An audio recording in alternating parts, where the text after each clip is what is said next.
दुनिया के एक हिंदू बहुल राष्ट्र को बचाने के लिए, उसकी रक्षा करने के लिए भारत अमेरिका और यूके से सीधा जा भिड़ा है। सिर्फ इतना ही नहीं, भारत ने दोनों देशों को आज कड़ी चेतावनी भी दे दी है कि आपकी जो दादागिरी है ना, जो कि आप हर छोटे मोटे देश पर चलाने की कोशिश करते हैं, अब वो आपकी यहाँ पर नहीं चलने वाली, क्योंकि हम इस देश के साथ कंधे से कंधा मिलाकर खड़े हैं। और आपने जैसे इस देश की जमीन पर कब्जा किया है, वैसे ही छोड़कर चले जाइए, वरना परिणाम अच्छे नहीं होंगे। लेकिन अब ये देश कौन सा है और किस जमीन के कब्जे की बात हो रही है, और ये पूरा विवाद क्या है, और अगर भारत को दुनिया का अगला अमेरिका बनना है, यानी कि इकलौती सुपर पावर अगर भारत को बनना है, तो इस जमीन से कब्जा छुड़वाना भारत के लिए अति महत्वपूर्ण है। सब कुछ जानेंगे इस वीडियो में। लेकिन दोस्तों, अगर अभी तक आपने इस चैनल को सब्सक्राइब नहीं किया है, तो आप इस चैनल को सब्सक्राइब कर वीडियो को लाइक कर। तो दोस्तों, सबसे पहले हम इस विवाद को समझते हैं, और उसके लिए हमें चलना होगा मैप पर। स्क्रीन पर आप देखिए, ये रहा मैप, और इस मैप में आपको दिख रहा होगा चारगोस आइलैंड। जी हाँ दोस्तों, ये छोटे छोटे करीबन 60 आइलैंड से मिलकर बना है। इनको चारगोस द्वीप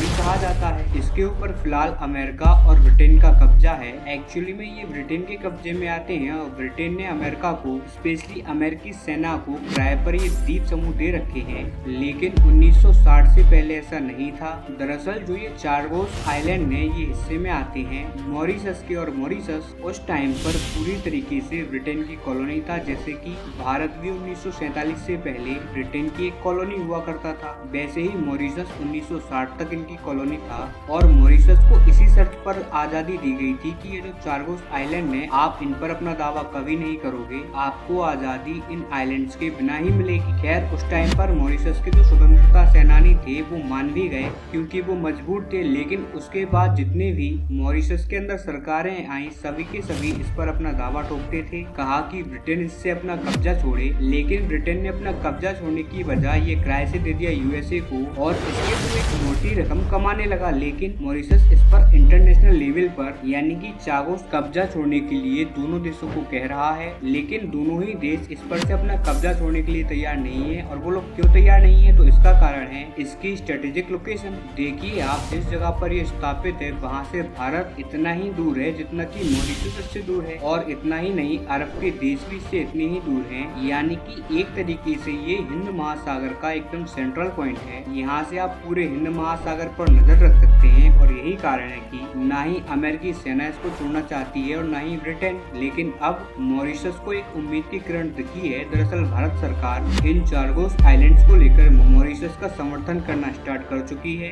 इतना ही नहीं, भारत ने अपनी पूरी डिप्लोमेटिक पावर भी झोंकना स्टार्ट कर दी है। मॉरिशस की इस जमीन के लिए भारत चाहता है कि ब्रिटेन और अमेरिका इससे अपना दावा छोड़ें। इतना ही नहीं, न केवल इसके लिए ब्रिटेन और अमेरिका के ऊपर दबाव बनाया जा रहा है, बल्कि दूसरी तरीके भी अपनाए जा रहे हैं। जैसे कि दुनिया को कहा जा रहा है कि यहाँ पर अमेरिकी सेना ऐसी एक्टिविटी कर रही है जिससे कि यहाँ के पर्यावरण को नुकसान हो रहा है। जो कोरल रीफ है, उसको भी नुकसान पहुँच रहा है कंस्ट्रक्शन वर्क्स की वजह से। इसी वजह से यहाँ से कब्जा छोड़ें, और पर्यावरण को ध्यान में रखते हुए इसे पहुँचाया जाए वापस मॉरिशस। यानी कि भारत पश्चिमी देशों की दवाई वापस पश्चिमी देशों को ही पिला रहा है, क्योंकि पश्चिमी देश भी यही करते हैं। जब किसी देश में बड़ा प्रोजेक्ट जाता है या फिर कुछ बड़ा होने वाला होता है, तो उसका विरोध भी वो पर्यावरण का हवाला देकर ही करते हैं। तो अब भारत भी यही दवाई पश्चिमी देशों को पिला रहा है। अब आपका क्वेश्चन होगा कि भारत ऐसा करना क्यों चाहता है, तो इसके पीछे का कारण है लंबी रणनीतिक सोच। पहले ये पश्चिमी देश टारगेट किया करते थे सोवियत यूनियन को, और सोवियत यूनियन की वजह से इन्होंने चीन को खूब बढ़ावा दिया, चीन को ताकतवर बनाया,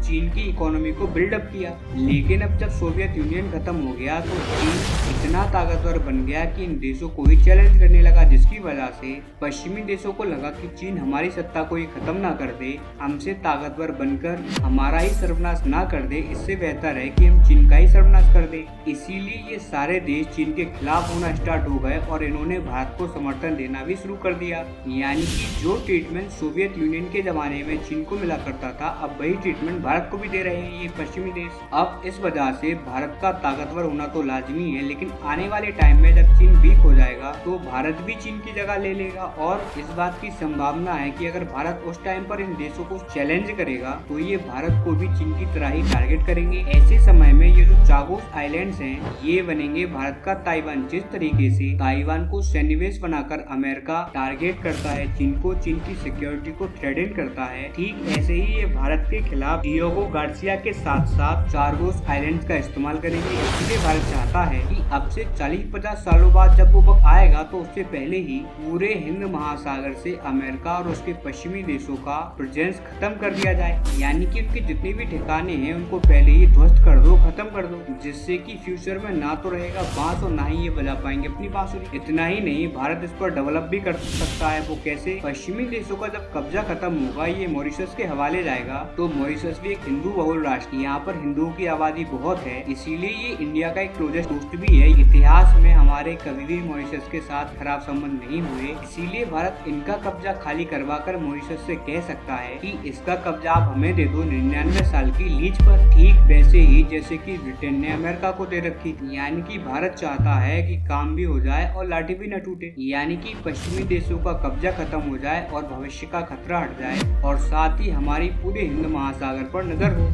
जैसा कि आप स्क्रीन पर देख पा रहे हैं, आज फिर हमारे जो विदेश मंत्री हैं एस जयशंकर, वो पहुंचे हैं मॉरिशस के दौरे पर और उन्होंने आश्वासन दिया है मॉरिशस को कि चागोस आइलैंड के मुद्दे पर हम आपके साथ हैं, हम अपनी पूरी ताकत लगाएंगे जिससे कि पश्चिमी देश अपना कब्जा इस चागोस आइलैंड से हटा दें।